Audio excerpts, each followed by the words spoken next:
Hello, and welcome to yet another episode of your favorite role-playing game design and play and news and stuff podcast.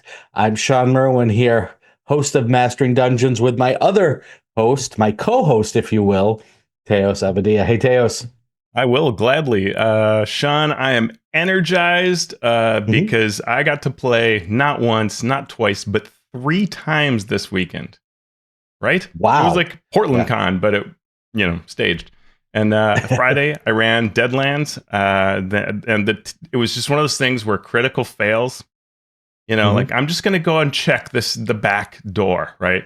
And like critical failure in Deadlands is a big deal. So like 15 minutes past, that PC is gone. Next PC goes and checks critical failure, and we're all just laughing, and nobody knows what's actually happened except that just PCs keep not coming back. And finally, the third PC goes and has to solve everything.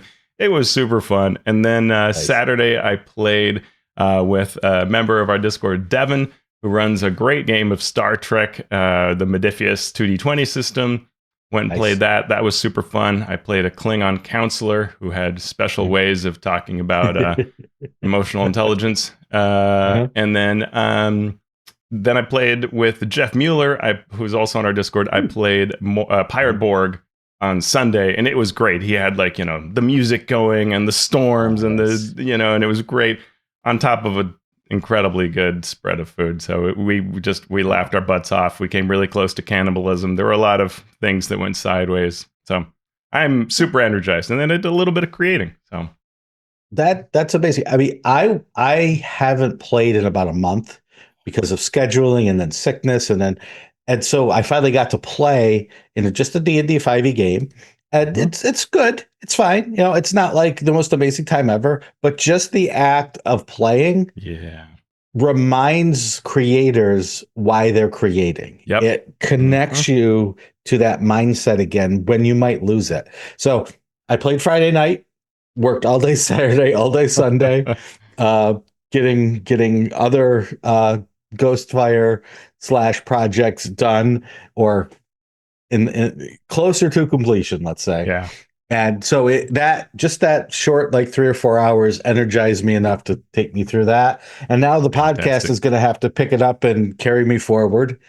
But here we go. I'm ready. I'm ready to do it. And hopefully our listeners out there are ready to do it, especially those who send us questions and comments. And we have a couple of those. We have 3 of those. We'll probably get to 2 today. So here we go. Victor Julio Hurtado via YouTube says, with the uncertainty and disruption caused by the new tariffs in the TTRPG space, especially around printing and physical production, how likely is it that we'll see a renewed shift toward digital tools, virtual tabletops, and PDF-based play? Do you think creators and publishers are already adopting their strategies, or is it still too early to be thinking about that? So tariffs is one thing. Yeah, it's really a good question. So tariffs is one thing. I think what we're seeing right now is a wait and see approach, because it's obvious that this tariff strategy was not only not well thought out, not thought out at all. It was a political decision with no economic basis. And when things like that happen, hopefully at some point the adults in the room take over. And so people will see, hopefully people who have the power to make changes will see and say, this is horrible. This should not be happening. So it will be stepped back. And I think that's the hope and what we've seen in the past. So there's a wait and see approach. Would you agree with that? Yeah. I mean, I haven't heard an economist of repute that says this is a great strategy. And so one would imagine that at some point this has to go away. What's problematic is that right now, various groups in the industry, the more established, we'll talk about a little bit about this later, but the more established groups are going to eat costs now and hope to regain them later so that they maintain market share. Your smallest groups, or those who are doing poorly, may either decide that this is the point where they quit, or they have to change what they're doing to, PDF only or something like that. But they don't want to stay there, right?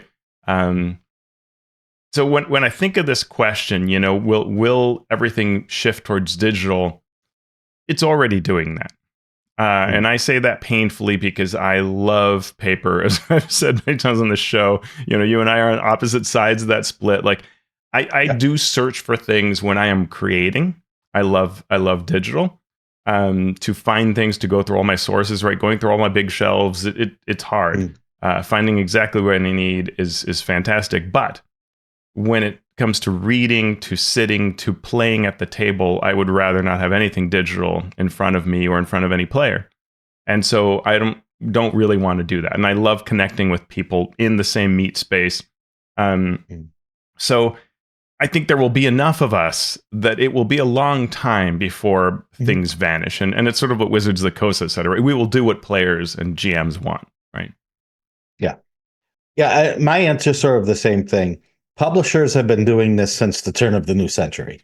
And like Teos says, Teos is more physical book oriented than I am. But I still, while I'm working or while I'm playing, I will have D&D Beyond up. I will have a PDF of that same book up. And then I will have the physical copy of the book sitting next to me. And depending on what I'm designing at that time, at that very moment, I may use one, the other, or all three. So in that sense, this weekend I went and played, and I said, I'm going to use a character sheet and the player's handbook. That's all I'm going to use. I'm not going to get on D&D Beyond. I'm going to see how this goes. And it was fine. And so the tariffs may be pushing people in a certain direction, but I don't think virtual tabletops themselves are going to take off just because of these tariffs. Digital resources might, but I'm still going to use the digital resource at the physical table. So what publishers need to do, including tariff discussions or excluding them, is look at how are players and GMs playing games? How are advances in technology changing the industry and changing the play experience? And then how are costs changing? So it's never fun to leave a segment of the player base behind, but it is sometimes impossible to give everyone exactly what they want in the medium that they want it in. I would add that, the pandemic, in theory, would have switched us all to virtual tabletops. And I think some people were saying that that's what they were seeing happening, looking at these play numbers. But after the pandemic, it all went back to sort of where it was, as far as we can tell. The data is not exact, but we can at least say that people love to play in person, right? In that same way, I think that, and another thing that happened during the OGL was you heard a lot of publishers saying, like, I did not want to become an expert in open game licenses, right? And Creative Commons and things, and yet we did. We became experts in this, right? I learned way more than I thought I was ever going to about this sort of thing. And so I think this will happen here, where a lot of these creators will have to ask themselves, I really need to understand what it takes to ship my book and distribute my book. And I really need to think about where I do it from, what my contingencies are, how I'm pricing this. I saw a creator that on Bluesky shared that they apparently had not been looking closely at their shipping and had undercharged by 10 grand a year. You can't do that. And I think this is waking more and more people up to how you can't do that. You must be on top of your costs. And so if you look at your costs and it's not working, well, then maybe you only can sell in PDF. And that's what you do. But, otherwise you must charge what your book is actually worth to get it to that location, right? So I think there will be a lot of that intelligence that takes place. And that's what I would guess will be the biggest shift, is publishers having to really understand their accounting better. And that's good for the industry. Yeah, and that's what we've seen, right? Publisher after publisher stepping forward and showing the numbers, right? Showing their hand, saying, this is what it costs to create a book. This was it costs to print a book. This is what it costs to ship a book. And we've not seen those numbers shared as much. We've seen them shared a little more, in the last 10 or so years. But now we're seeing people really pulling back the curtain and saying, here's the situation we're in, folks. So when prices go up, be ready. Yep. Yep.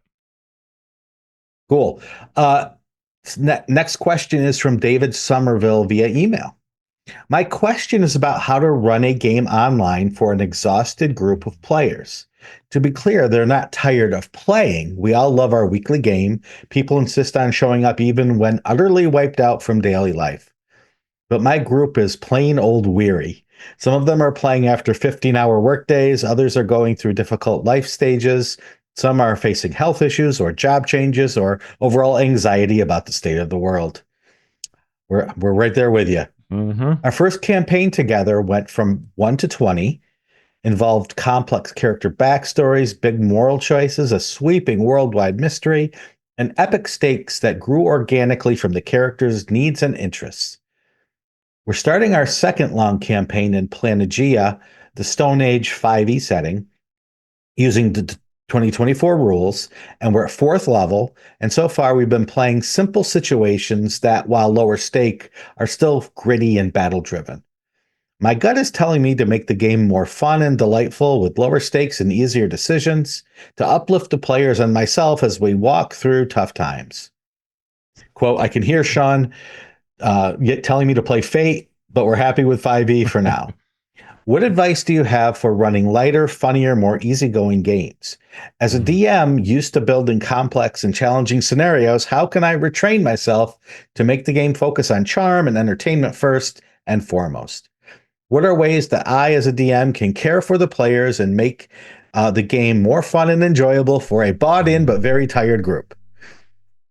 All right. So I just want to say I would never tell you to play a different game. Mm-hmm. What I would do is point out benefits or drawbacks of different games, but play the game you want. I'm not one of those, oh, you should be playing this game. No. If you want to play a horror game with D&D, don't play Call of Cthulhu. Play a horror game with D&D. All right. I'm going to stop, Teos. I'm going to let you step in unless you want me to rant anymore. Sure, I'll take it. So, yeah, I think Planegea, which is a really neat setting that David's had a strong hand in, is awesome. It is gritty, right? It's that sort of like survival, grapple with other groups that are around, resources are precious, and that kind of thing does lend itself to gritty and battle. But you can see that drain, right? I think there's a lot of answer in this question, and David, your instincts are telling you the right things, which is that sort of grittiness, it does wear you out. And the more that things are complicated, are challenging, are big moral decisions, that is a little exhausting. And the more that you can get to where everybody's, having some popcorn and laughing, that is a little better. That doesn't mean you have to go full, Acquisitions Incorporated Planegea and start your franchise in the Stone Age, though, not a bad idea.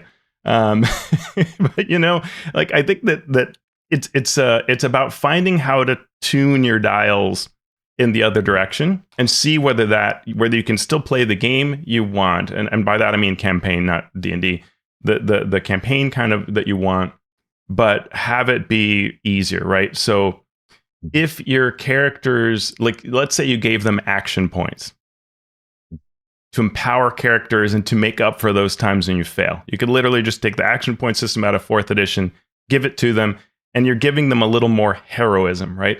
And maybe you do that through something like layering of gods or something like that into the Planegea setting so that there is an explanation. It's not just super heroic, it's God-driven, or it's whatever it is, primal power source, whatever you want to call it. Find a reason to make the game easier and more fun. And on your end of the things, designing, like we talked about last episode, that one cool thing, right? Stick to that one cool thing, but maybe it's the cool thing for the players most of the time, rather than for your monsters, if that makes sense. What do you think, Shawn? Yeah.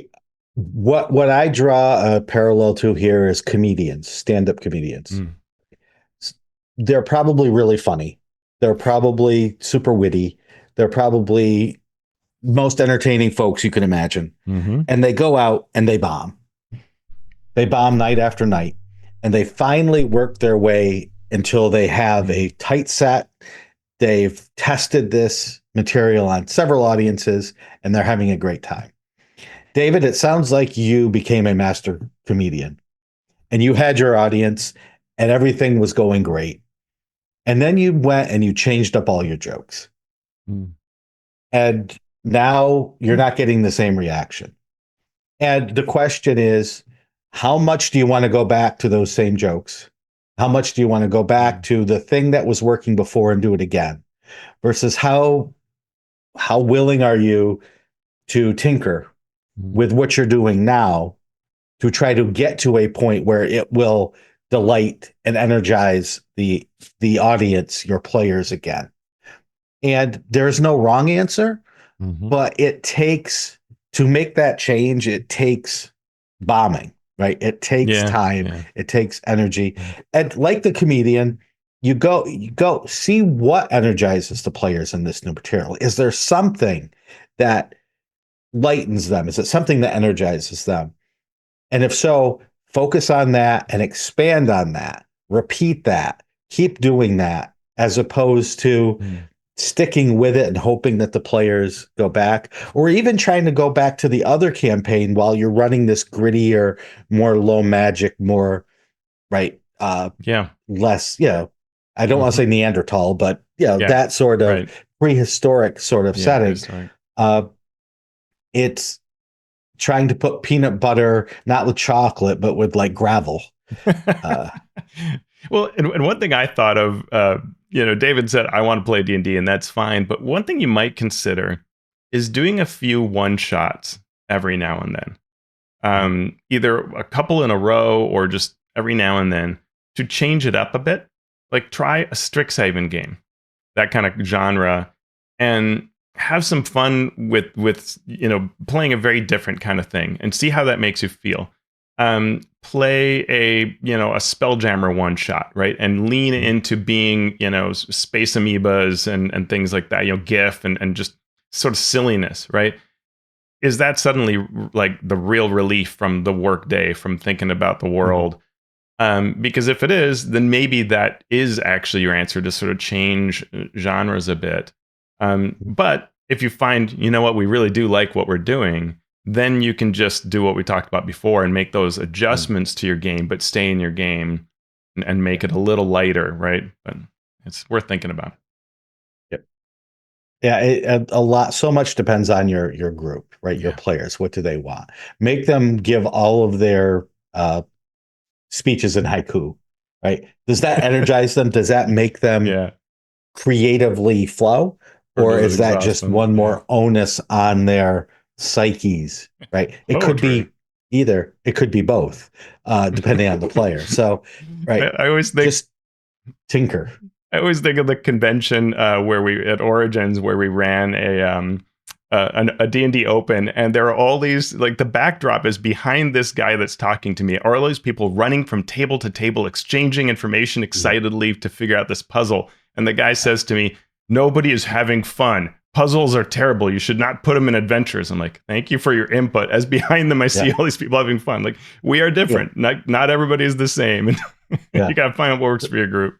The same guy, as he was leaving, came up to me and said the same thing. And I literally just went, behold, and all I these swept people. my arm across the whole hall full of people just absolutely having a blast. And I'm like, yep, there's the door, sir.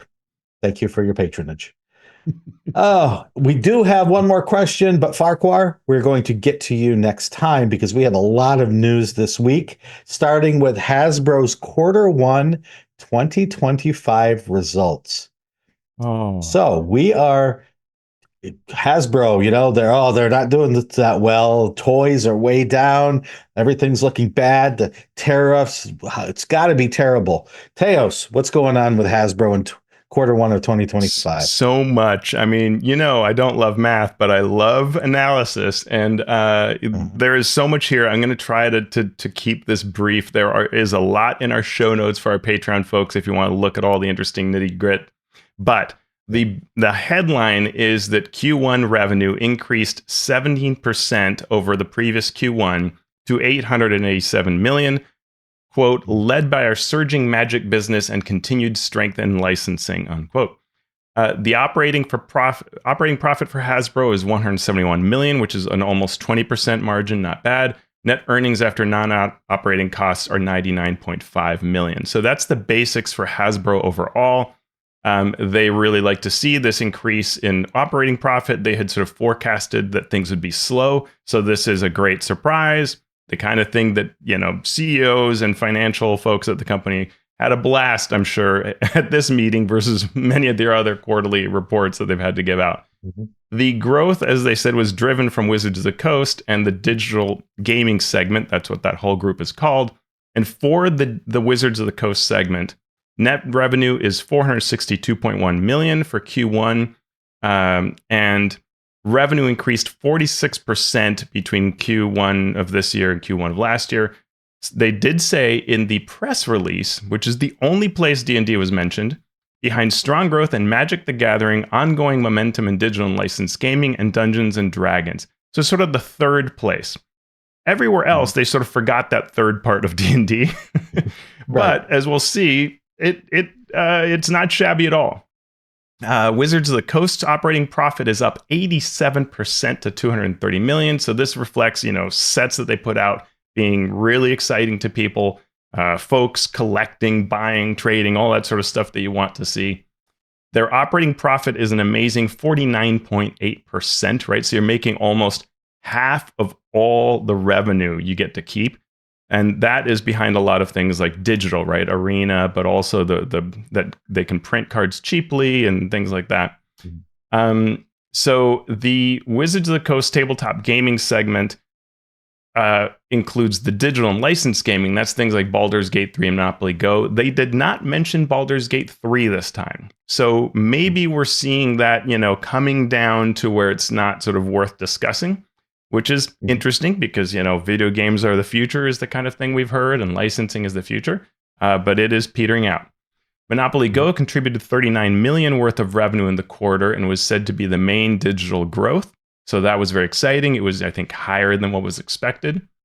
Magic the Gathering was $346.3 million.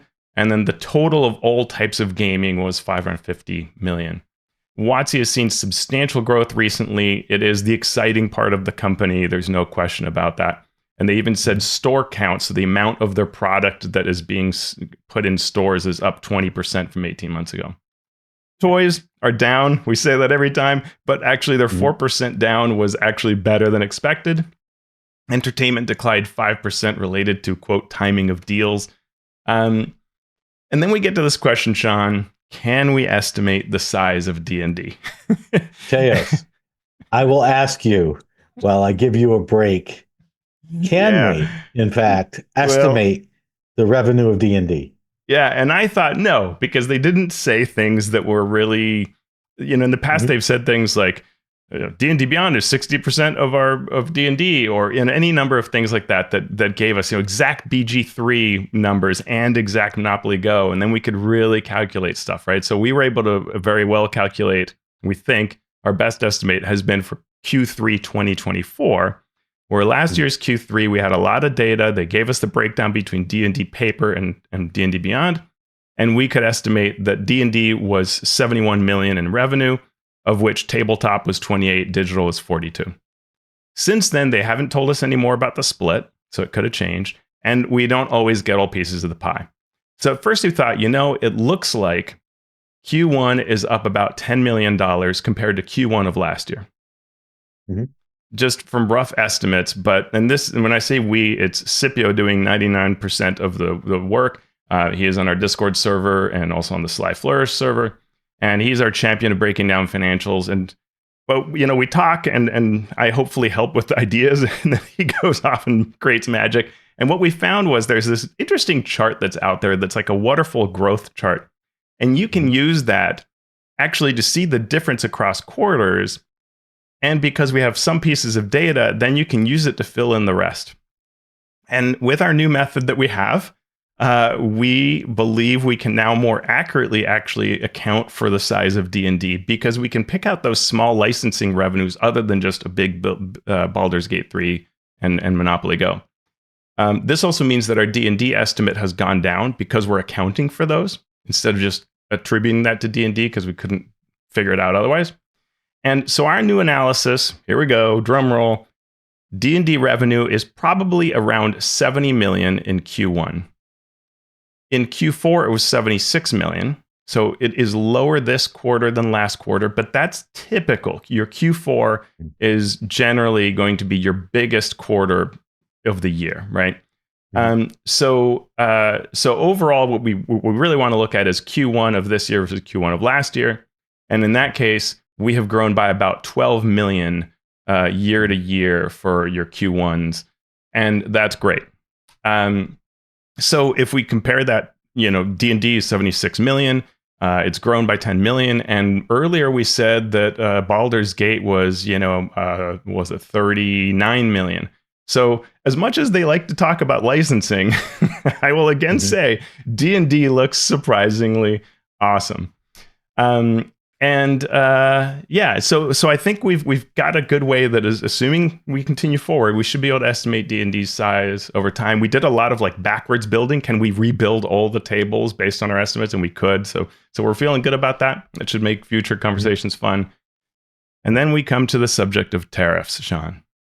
Yeah. So from what has been said, Q1 was not affected by tariffs yet. But the discussion that they had about it included both good and bad news related to the tariff. On one hand, most of the printing that Wizards does is done in the US. So D&D books, almost all of the Magic the Gathering products that are distributed in the US are printed in the US. Some products are printed in Japan. Board games are manufactured in Rhode Island. And then licensing is mainly done digitally, of course. However, Hasbro said roughly 10 million in tariff costs are expected for Wizards.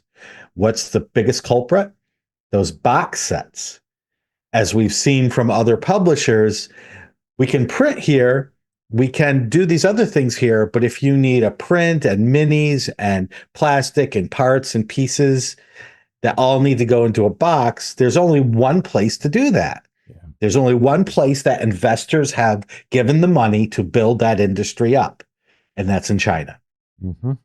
And what's done there? The box set. Chris Cox says the only thing in Wizards that we import from China is D&D box sets. So that's actually that's actually a bigger input on the tariff duties I mentioned for Wizards than the Japanese duties for Magic. Yeah. Really, really interesting, right? That this $10 million in tariffs, that the biggest thing that they're looking at is D&D box sets, it shows you also how much they're printing, the volume of things they print. And of course, there are high volumes, but probably lower per unit for things like the Magic the Gathering in Japan and so on. And it's interesting because the starter set is usually priced as a loss leader, right? Meaning you underprice it, you lose money on every set you sell because your whole point is everybody should want to buy this, lots of new players, and they will then buy the other things, so you'll make up that money. They probably can't change and don't want to change the price of the starter set right now because that's been probably communicated to retailers and things like that. Yeah. But any future box sets, they may either decide to not make it a box set, or they might price it higher because those tariffs, you're making them in China, or they have to figure out how to print them out of the board game operations they have at Hasbro in Rhode Island. That may be a possibility too, but it's not what they've been doing so far. Where they do hit tariffs is toys, right? That's where it's 50% of Hasbro toys are manufactured in China, and so that has some impacts. Yeah. Hasbro also said it feels its tariffs impact is smaller than other companies, so it will try to keep Magic the Gathering at current prices. And they did say, quote, targeted pricing actions, quote, raising prices, is likely for some products. Will these tariffs impact the business as a whole, Teos? Yeah, we'll have to see. They I think prided themselves in saying, look, compared to other toy companies and similar companies, we're in a great place. We have a much lower exposure, whereas others are primarily China printing, and so they have much higher costs. So to seize that advantage, they will try to not have much of an impact on consumers. But what they said is, we are going to eventually be taking a lot of money in across all of Hasbro. They said it could be anywhere from 50 to 145% out of 100 to 300 million but maybe they can cut that down to 60 to 180 million. Anyway, millions of extra costs, right? And then what they also said is there's no question that if this continues for longer, consumers will begin to see price increases and pressure, and that may change how they buy some things. Though generally toys are pretty elastic in terms of the demand. They don't tend to be impacted or inelastic. They don't tend to be impacted by the demand, by the changes of financial conditions and how much money people have. They tend to like the entertainment and toys. Mm-hmm. Yep. So that news overshadowed this news, which was the biggest news for me, which was the release of the System Reference Document 5.2. The System Reference Document, otherwise known as the SRD, is the portion of the Dungeons and Dragons rules that can be used by creators under the Creative Commons license. So in the past, the Open Gaming license was the only way to publish goods. Mm-hmm. The SRD 5.1, the 2014 rules, were finally released under the under Creative Commons. And now this new SRD 5.2 is only being released under Creative Commons. Yeah. All right. So, Teos, break this down for us. Yeah. For we lay folk out here to say what this means for D&D, for the industry, etc. Yeah, I mean, so at the highest level, that decision to move forward with the Creative Commons only doesn't have much of an impact. And I think that most folks who are going to be creating D&D would rather use the Creative Commons. It's a lot easier to do it. You can just mention what you're doing, refer to it, use that legal text appropriately, and you're done, versus having to have your whole document include this giant OGL license and have all these other parameters and say what's open and what's closed. You know, that's all confusing. A lot of people do it wrong. So this is a far simpler, better way to do it, unless what you want to do is to use somebody else's OGL creation in your product. Then you have to use the OGL. So if you need to do that, go look that up. Otherwise, you really are better off with the Creative Commons. And I think their decision to go forward with Creative Commons is a good one and fine. Just simplify it. That's probably fine and works for them for their other concerns as well that they had before. So now we get to the SRD itself, and you can go to dndbeyond.com/SRD, and it has a nice combination of creator information, clarifying what you can and can't do, and it includes a list of what's changed in each SRD section. And honestly, whoever spearheaded this, thank you, because you didn't just give us a document. You took a lot of care in this, and this is creator forward in how they approach this. We get a nice list of what's changed. Like in the feats, we now have 15 feats added. Before, there was just one example feat. In the character origins section, they removed half-elf and half-orc, so they told us that. Now Goliath and Orc have been added, and there are 3 new backgrounds that are added. In the game rules section, they removed between adventures, which removes downtime. Interestingly, Shawn, no bastions. Mm-hmm. And I'm okay with that. Yeah, I'm okay with that. I think that creators can create their own systems. Their own systems, yeah. I think there are already systems out there that are, if not superior, at least analogous to the Bastion system. Well, and that's why I would have thought that they would have put in Bastions, was solely to say, this is our system and we want you to use it, rather than look and you know, some people were going to make Bastion stuff anyway, because that's the way some creators are. They don't really think about intellectual property and things like that. And it's arguable, of course, but you know, ideally you'd want folks not creating better systems or other systems and thinking, well, who knows? They've decided not to put it in there. You can, of course, always refer to old material under the 5.1 SRD, and they mention that as well. So if you want to create for 2014, or if you want to pick up downtime, you can get it from the 5.1 SRD. And they do say, which is true, that you can use multiple SRDs in the same product, which is another nice thing about the Creative Commons format, very easy to do. They write that some classes, such as the Artificer, species like Aasimar, and monsters, including the Beholder, have been excluded. These exclusions are based on brand identity, protection, license strategy, and intellectual property rights. And that is smart of them to sort of mention that, right? It secures that they know that, even though they messed up and put Beholder in 5.1. But there have been folks like In-World used the Artificer, and it's not clear that they can, but they have. And they said in SRD 5.1, there's confusion about whether any name, monsters, items, etc.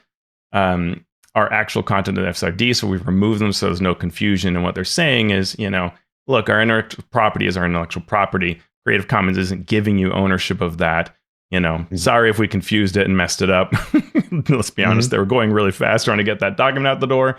Glad they did. And so names like Strahd, Orcus, and Tiamat won't appear in SRD 5.2. And we're not giving them to you. And as a champion of localization of translations, it is noted that localized versions of the SRD 5.2 are planned for release later in 2025, following the launch of the Monster Manual in French, Italian, German, and Spanish.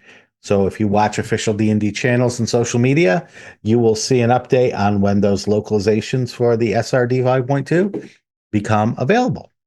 Yeah.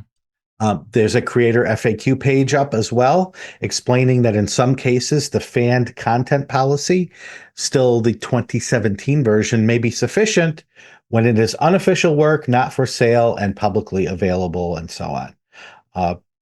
With the SRD, we often get a basic rules release, and that happened as well. So D&D Beyond, not in PDF form, but on D&D Beyond, you can get the basic rules.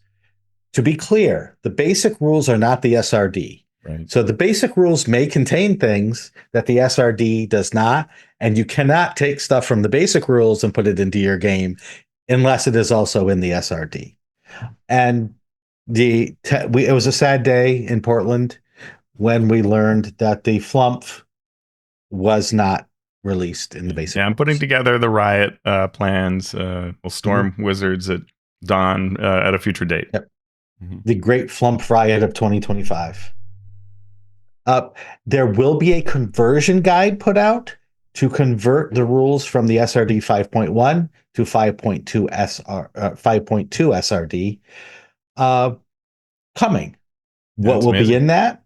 We'll see. But yes, it would have been very useful a few months ago, but we understand that these things take time. Yeah. And then the community update page has been updated to summarize all of these changes. So if you go to dndbeyond.com/community-update, you will get that material. Any other thoughts on that? Overall, I think it was funny to hear some folks be negative about this, because I guess they're just always negative. But I can't imagine this have gone even as well as it actually did. This is at my wildest hopes level so far. So I'm very glad and very thankful. I think it's the right strategy for D&D to do this, to really want to bring in creators into their community. It's very smart to have done this. It's a really good step forward. Yeah. As someone who had their hand on the starting line, waiting for the 100-yard dash to update 2.5 books, 4 books actually total worth of material based on what this SRD was going to be, I am extremely happy. It's still been a long process to pick up things that were left out of the SRD, but it's understandable, and I think it's a fairly good version of a Creative Commons reference document for use. But let's get to the real news this week, Teos, if you will. Here we go. At thegamer.com, Jack Filsinger ran through his picks for the best campaign settings when expert players are your players and they need something new and different. And I saw this link and I was like, oh, cool. And I'm strolling down. It started with number 11, which was Eberron. I'm like, ooh, if Eberron's number 11, that's what... and it ran through Wizards of the Coast settings, and it threw in a few third-party settings. And I scrolled to number 1, and I fell off my stool. Because, Teos, could you let everyone know that according to the discerning, fine mind of Jack Filsinger, what the number 1 setting for expert players who need something new is? It is my pleasure to announce that the winner is Acquisitions Incorporated. As if there were any doubt. I mean, it's not the most high-level play-oriented setting, but it sure is different. And we appreciate, everything they said about it. They came up with, what I think are fine reasons to say, this changes up the game and is different. And we greatly appreciate that. It was greatly appreciated because the little write-up actually spoke quite clear to like the goals we were going for. Yeah. It's like, someone got it. Someone got that you can play a really, really fun game of D&D in a little bit of a different way and still be a D&D game. So we appreciate that. You can check out the article at www.thegamer.com. More business news as Alliance terminates its Diamond agreement. So we reported a few weeks ago how Diamond, an important comic and game distribution company, had went bankrupt. And there was an auction then to buy the company's assets.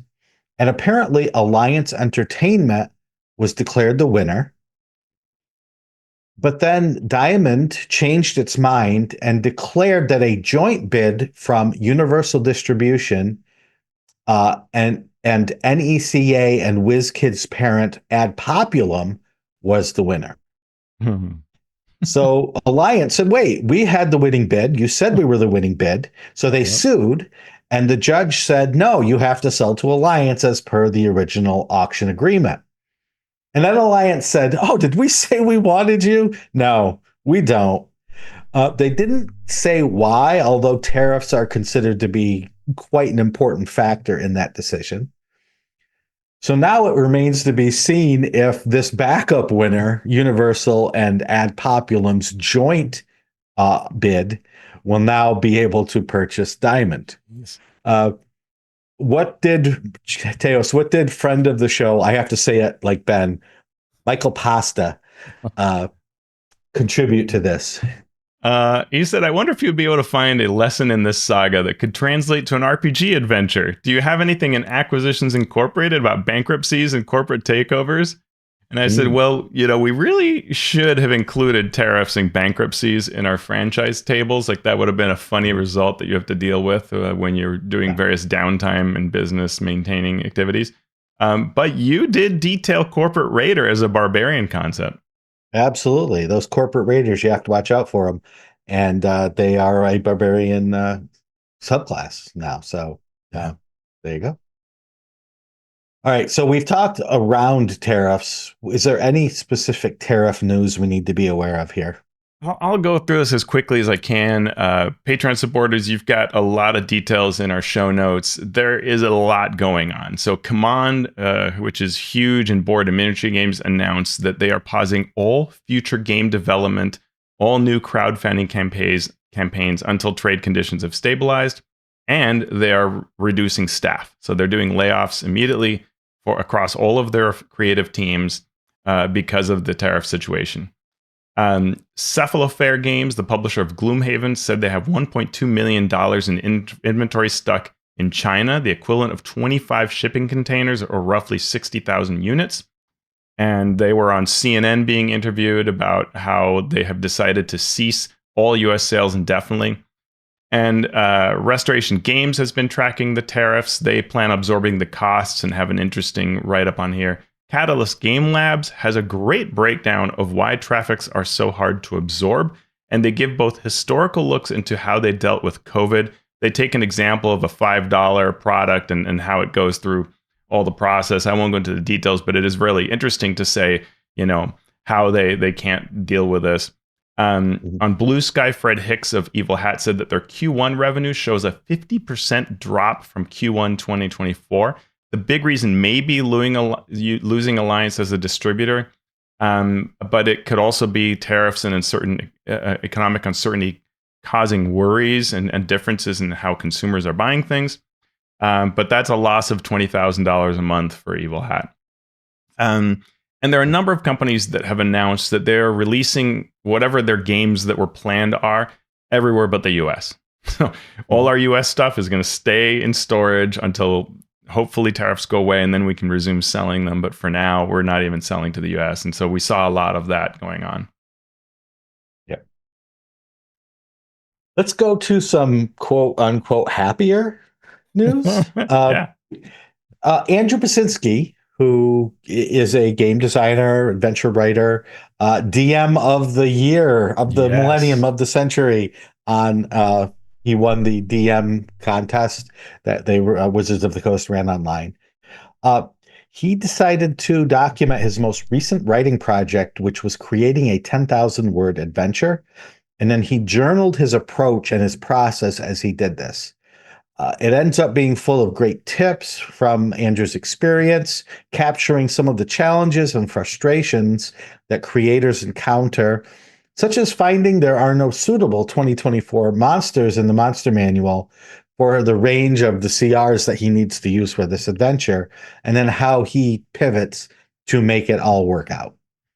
What did you take away from this, Teos? It spoke to me on so many levels. I think Andrew is a researcher like I am. So he goes off and he researches like lore of the land or how the game of dragon chess works. And he spends, hours working on a puzzle. I once spent hours learning how Japanese tea ceremonies work, right? Like just this kind of thing that you don't account for a lot of times as a creator, but hours and hours go by. Andrew has a habit that I do of setting project goals and guide our work through the creative process. And he does a really nice job of showing how many steps can be taken before actually starting to write. I think a lot of people think, hey, you're a creator, you get assignment, you open up a new document and you start writing. And no, all these days go by of work before he actually does the writing. And he also looks at the challenges of working with 2024 changes, things like the different actions that now exist, and then as well as more typical adventure challenges. And all of it is, he had 34 days, I think, to finish the work, and he completed it in 29, right? So 29 different days when he was working on this, which is amazing. Yeah. I've been on all sides of this process now. Back when I was just straight freelancing, the frustrations were constant and piled up. Yeah. And they still do when I do freelance work. But now I've been on the side of being the person who hires the freelancers. And I do try my best not to perpetuate the frustration. I try to jump those hurdles before the freelancer has to. But it's given me an understanding of the publishing process and things going on in the background. And it's made me a more understanding freelancer as well. When something comes back that I've taken all this time to write with, oh, you have to change this now. Yeah. Before I would have, thrown a small hissy fit and and now I'm just like, yep, okay, this checks out. Here we go. Let's do this again. I have the fit in my brain and then I get over it. But yeah, Andrew mentions a part where, he's thinking of this thing as a city where he's doing something and then he realizes it's a village. And he's like, oh, okay, I got to change that whole idea that I had now that I got this extra information. That kind of thing happens a lot on projects. Yeah, yeah. I did a blog about doing Halls of Undermountain with Matthew Cernett, and I wasn't gonna say anything, and then Matt did a blog post on it for Wizards, which made me say, oh, if he could say it, I guess I can. And it's an interesting look at how a project might change over time and what design elements are restricted or formed because of the media, because of the goals, because of funding, because of a million different reasons why something might change. Yeah, absolutely. And let's really quick jump through our creator corner here, starting with Fury of the Forsaken. Louis Anders had great success with his excellent Throne and Bones Scandinavian-inspired campaign setting. So now he is launching Fury of the Forsaken, an adventure for 4th level characters using the Tales of the Valia RPG, but also compatible with 5e D&D. It's written by Richard Pett with Lou Anders, an intense, moody, atmospheric tale with a dark mystery at its heart and a dramatic battle at its finish. The Kickstarter also provides new hardcover versions of the Bence trilogy, which precedes this adventure, taking the PCs from levels 1 to 4, and this allows a full 4 adventures in the series. The Kickstarter is up again at Fury of the Forsaken. Yeah, love Lou's work. And Teos, tell us about Newbie DM's campaign. Enrique, aka Newbie DM, is running a campaign based on Chris Perkins' 4E campaign, Iomandra. And Chris Perkins had that awesome D&D how to DM column that he did in the 4th edition days, and he would talk about this. And so Enrique takes all the information that's available for this world and talks about the setting that's a world dominated by oceans, scattered islands, and the shadow of the Dragovar dynasty, a dragonborn empire.